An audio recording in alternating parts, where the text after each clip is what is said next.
नमस्कार, मैं हूं आशुतोष और आप देख रहे हैं सत्य हिंदी। सत्य हिंदी के विशेष कार्यक्रम श्रवणगढ़ की खरी खरी में आपका स्वागत है।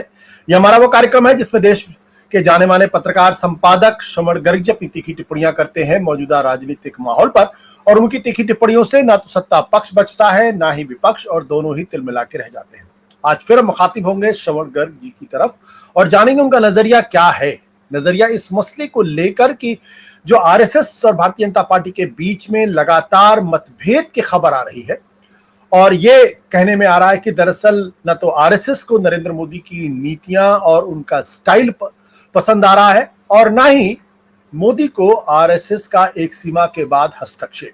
लिहाजा दोनों तरफ से एक तरीके से कह सकते हैं कि शीत युद्ध की स्थिति दिखाई पड़ रही है। इसके मुतालिक जब केरल में आरएसएस की 3 दिन की बैठक खत्म हुई और उसके बाद उनके प्रवक्ता ने जब प्रेस कॉन्फ्रेंस की, उनसे सवाल पूछा गया इस बारे में कि बीजेपी और आरएसएस के बीच में मतभेद को लेकर, तब पहली बार आरएसएस ने इस बात को एडमिट किया कि हाँ, हमारे बीच में मतभेद हैं, लेकिन 100 साल के लंबे इतिहास के बीच में इस तरीके के मतभेद हो भी सकते हैं। हम एक परिवार की तरीके से हैं और हम अपने मसलों को बैठ के सुलझा लेंगे। इसमें ऐसा कुछ भी नहीं है जिसको गंभीरता के साथ लिया जाए या जिस पर चिंता जताई जाए। लेकिन एक प्रश्न जो महत्वपूर्ण है, और प्रश्न इस बात को लेकर यह है कि क्या बिना आरएसएस के समर्थन के, बिना आरएसएस के सहयोग के बीजेपी नरेंद्र मोदी की पार्टी जो है वो कितने कदम आगे बढ़ा सकती है, चुनाव में जीत हासिल कर सकती है या नहीं, या ये माना जाए कि दरअसल ये मतभेद गहरे हैं और इसी वजह से भारतीय जनता पार्टी अभी तक अपना राष्ट्रीय अध्यक्ष नियुक्त नहीं कर पाई है, और कुछ ऐसे संकेत साफ मिल रहे हैं कि दोनों के बीच में जो रिश्ते हैं वो अच्छे नहीं है, ठीक नहीं है, और आरएसएस के एडमिट करने के बावजूद भी उस दिशा में कदम बढ़ते हुए नजर नहीं आ रहे हैं। इस बारे में चलते हैं श्रवण जी के पास, जानते हैं उनका अपना नजरिया इस पूरे मसले पर क्या है। श्रवण जी, आपका बहुत बहुत स्वागत है। क्या कहना है सर? देखिए, आपने एक तो ये कहा कि मोदी जी को आरएसएस की स्टाइल पसंद नहीं है और आरएसएस को मोदी जी की स्टाइल पसंद नहीं है। ये मामला उससे कहीं ज़्यादा गंभीर है। जो जी, मैं जिस बात की चर्चा करना चाहता हूँ वो ये कि ये स्टाइल का मामला नहीं है, वो और कुछ है। दूसरा ये कि बहुत सारे लोगों ने ये मानना शुरू कर दिया था कि अब रिश्ते थोड़े से ठीक हो रहे हैं, और जो केरल में जो कहा गया अम्बेडकर ने कि प्रचार प्रमुख ऑल इंडिया के, कि भाई ये तो इतनी लॉन्ग जर्नी में ये होता है और हम एक परिवार हैं और हमारे यहाँ एक ऐसा मैकेनिज्म है जो हम उस चीज़ को एड्रेस कर सकते हैं या कर रहे हैं। मेरा ऐसा मानना है कि चीज़ें और ख़राब हो गई हैं और ज़्यादा ख़राब होने वाली हैं, और ये एक मेजर शो डाउन में बदलने वाला है पूरा मामला। और मैं ये मान के चलना चाहता हूँ कि मैं गलत साबित होना भी चाहता हूँ कि ये हो जाऊं, पर होऊंगा नहीं, मुझे ऐसा लगता है, क्योंकि अम्बेडकर ने स्वीकार किया कि हम लोगों के बीच में कुछ डिफरेंसेस हैं, और ये नड्डा ने जो कहा था 18-19 मई को 5वें चरण के मतदान के ठीक पहले, उसके 3.5 महीने बाद उन्होंने इस चीज़ को स्वीकार किया है कि दोनों के बीच में डिफरेंसेस हैं। और वो काफ़ी, नड्डा ने जब इंडियन एक्सप्रेस को इंटरव्यू में कहा था कि हमको अब बीजेपी की ज़रूरत, आरएसएस की ज़रूरत नहीं है क्योंकि बीजेपी सक्षम हो गई है, तो उसके बाद काफ़ी सनसनी पैदा हो गई थी। भागवत साहब ने जो कहा है, जो आज वायरल हो रहा है पूरे मीडिया में, वो अगर कोई संकेत है तो वो गंभीर संकेत है। भागवत साहब कह रहे हैं कि हमको अपने आप को भगवान नहीं मानना चाहिए। वो कह रहे हैं कि ये हम भगवान है कि नहीं, ये तय करने का काम जनता का है। हमको अपना काम करते रहना चाहिए। अब लोग पूछ रहे हैं कि ये जो भगवान का मामला है वो किसकी तरफ इशारा है, और ये निश्चित रूप से एक बहुत बड़ा मैं हमला मानता हूं आरएसएस के प्रमुख की तरफ से, जो उन्होंने मोदी जी पर किया होगा। क्योंकि अंबेडकर के इस कहने के बाद कि हम लोग एक परिवार हैं और संघ को 100 साल हो रहे हैं, और इतनी लंबी यात्रा में ये सब चीजें होती हैं, ये उसके जस्ट रिवर्स है। क्योंकि अंबेडकर ने एक दिन 2 दिन पहले कहा, और ये चीज जो आरएसएस प्रमुख के मुंह से, श्री मुख से प्रकट हो रही है और जो वायरल हो रही है, वो आज की है। अब मुद्दा क्या है, कई सवालों को जन्म दिया है इसने, और उसमें एक बड़ा सवाल यह है कि क्या संघ की का ये स्वीकार करना कि हाँ डिफरेंसेस हैं, क्या इस बात को इंगित करता है कि भाजपा ने अपनी गलती स्वीकार कर ली है कि संघ की मदद के बिना उसका काम नहीं चल सकता है, जो आपने कहा भूमिका में। दूसरा ये कि क्या संघ भाजपा को घुटनों पर लाने के लिए किसी क्षण की प्रतीक्षा कर रहा था कि वो देखते हैं 4 जून का अगर वो तारीख थी, तो क्या वो प्रतीक्षा कर रहा था। क्योंकि 5वें चरण के मतदान के ठीक पहले, जब महाराष्ट्र की 13 सीटों के लिए मतदान होना था, नड्डा का कहना कि हमको आरएसएस की जरूरत नहीं है, और अंबेडकर का ये स्वीकार करना कि नड्डा के ये कहने के बाद आरएसएस के उत्साह में कमी आ गई थी लोकसभा चुनाव के दौरान, या उत्साह नहीं रहा था, ये काफी सिग्निफिकेंट है। अब इसमें सवाल ये है, जो देख रहे हैं हम, कि भारतीय जनता पार्टी ने, एक चीज तो यह है कि नड्डा जी पूरे टाइम उपस्थित रहे वहां केरल की संघ की बैठक में। दूसरा सवाल यह है कि क्या भाजपा ने विधानसभा चुनाव की जो कमान है वो संघ को सौंप दी है। देख रहे हैं, जैसे हमने भी चर्चा की, कि संघ ने अपने सीनियर लोगों को महाराष्ट्र में और हरियाणा में तैनात कर दिया है, और झारखंड में भी लगे हुए हैं, हिमंता लगे हुए हैं काफी तेजी से। अब अगर चुनाव परिणाम इसके बावजूद अगर नहीं आए अपेक्षा अनुसार, तो क्या ये माना जाएगा कि ये तो अब संघ की हार है, संघ भी नहीं कर पाया, या ये माना जी जाएगा कि जब मरीज बहुत सीरियस हो गया तो डॉक्टर ने अपने पेशेंट को एक दूसरे हॉस्पिटल में शिफ्ट कर दिया, बोले यार अपन काय को इसमें परेशान हो, क्योंकि कुछ हो गया तो मोदी जी ने चुनाव को आरएसएस के हॉस्पिटल में शिफ्ट कर दिया जान बचाने के लिए। मैं इसको एक अलग नजरिए से देखना चाहता हूं, और वो थोड़ा सा देश के लिए एक नया विचार भी हो सकता है, कि मोदी जी का जो संघ के प्रति व्यवहार रहा,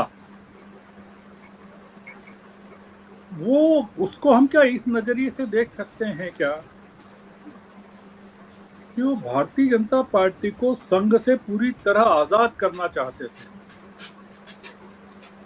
और एक ऐसी राष्ट्रीय पार्टी बनाना चाहते थे या चाहते रहे हैं या चाहते हैं, जिसमें दूसरे दलों के प्रभावशाली लोगों को शामिल करके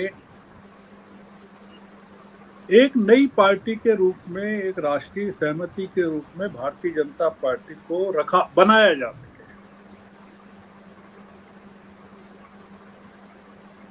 जैसे ज्योतिरादित्य सिंधिया या जितिन प्रसाद या गौरव वल्लभ या सुनील जाखड़ या जगदीश शेट्टार या जयवीर शेरगिल या शहजाद पूनावाला या अनिल एंटनी, रीता बहुगुणा, जी। कैप्टन अमरिंदर सिंह, आरपीएन सिंह, ये तमाम लोग कांग्रेस के हैं। और ये तमाम लोगों को मोदी जी ने भगवा पहना दिया। मतलब जिसको कहते हैं ना कन्वर्शन, एक पार्टी जो रिलीजियस कन्वर्शन के खिलाफ है वो पॉलिटिकल कन्वर्शन को बढ़ावा दे रही है। आप इसको ऐसे भी पेश कर सकते हैं कि भाई हमको धार्मिक कन्वर्शन से आपत्ति है, हमको राजनीतिक कन्वर्शन में हमारी आस्था है।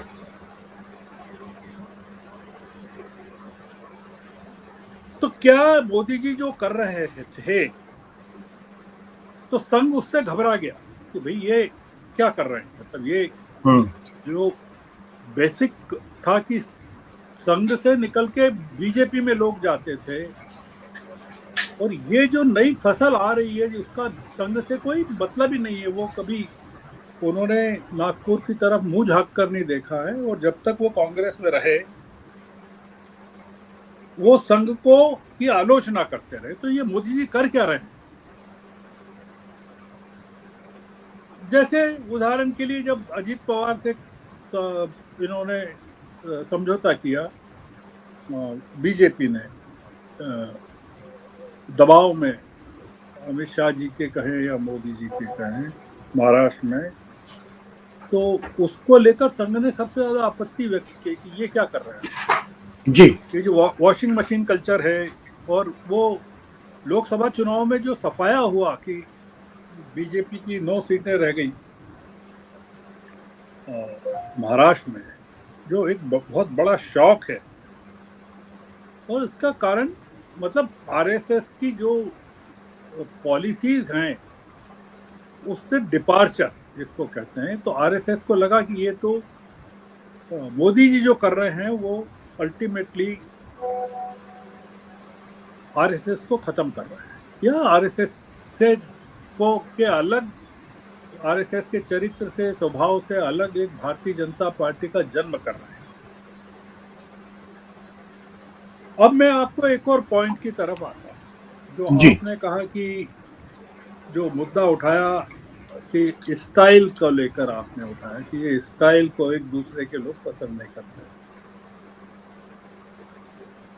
मैं ये बात भी पहली बार आपके साथ चर्चा में कर रहा हूं। वो ये कर रहा हूं कि मोदी जी और संघ के जो संचालक हैं, संघ चालक हैं भागवत साहब, दोनों, मोदी जी संघ के साथ 8 साल की उम्र से जुड़ गए थे जी। और 1971 में वो संघ के पूर्णकालिक वर्कर बन गए थे। मोदी जी का कह रहा हूं। जी जी। और 1985 में 1985 में उन्हें संघ ने बीजेपी को सौंप दिया था और वो 1998 में बीजेपी के जनरल सेक्रेटरी बन गए थे। ये एक फैक्ट है। अब आप दूसरा फैक्ट देखिए जो आपके दर्शकों के लिए थोड़ा सा रिवीलिंग होगा कि मोहन राव भागवत का जो जन्म दिनांक है वो 11 सितंबर 1950 है और मोदी जी का जो जन्म तारीख है वो 17 सितंबर 1950 है। भागवत सिर्फ 6 दिन बड़े हैं मोदी जी से। और भागवत साहब ने 1975 में पूर्णकालिक प्रचारक के तौर पे ज्वाइन किया। ये मैंने मोदी जी का बताया 1971 का। और भागवत साहब वो एक संघ कार्यकर्ता परिवार से हैं। उनके पिताजी गुजरात के प्रांत प्रचारक थे।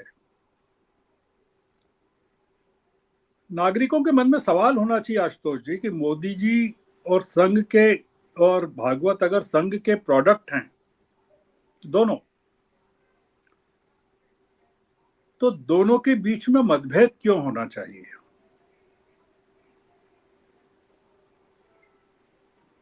तो क्या आप ये मानकर नहीं चलना चाहते कि दोनों के संग में कार्य करते हुए, दोनों के साथ साथ कार्य करते हुए मोदी जी के साथ कुछ ऐसा हुआ है संघ के कार्यकर्ता के रूप में जिससे वो भागवत से व्यक्तिगत तौर पर एक बड़ी नाराजगी रखते हैं? ये मैं कंक्लूजन ड्रॉ नहीं कर रहा हूं, मैं एक शंका डाल रहा हूं आपके मन में।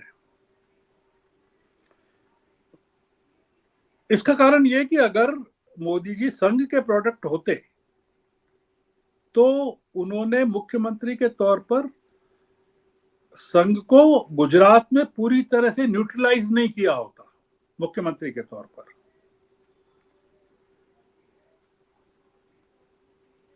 दूसरा ये कि जो मैंने कहा कि कोई सीरियस चीज है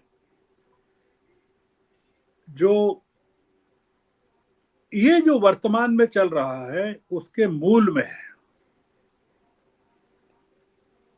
इसका मतलब ये कि संघ और भाजपा के बीच मतभेद तब तक बने रहेंगे जब तक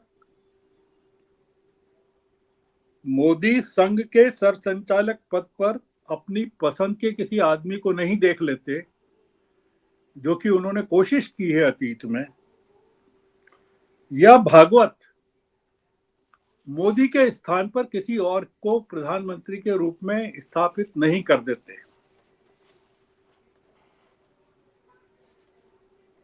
तो मैं इसमें और चीजें हैं जो अभी चूंकि टाइम नहीं है मैं उसको एक्सप्लेन नहीं करना चाहता कि एक सवाल ये बनता है कि अगर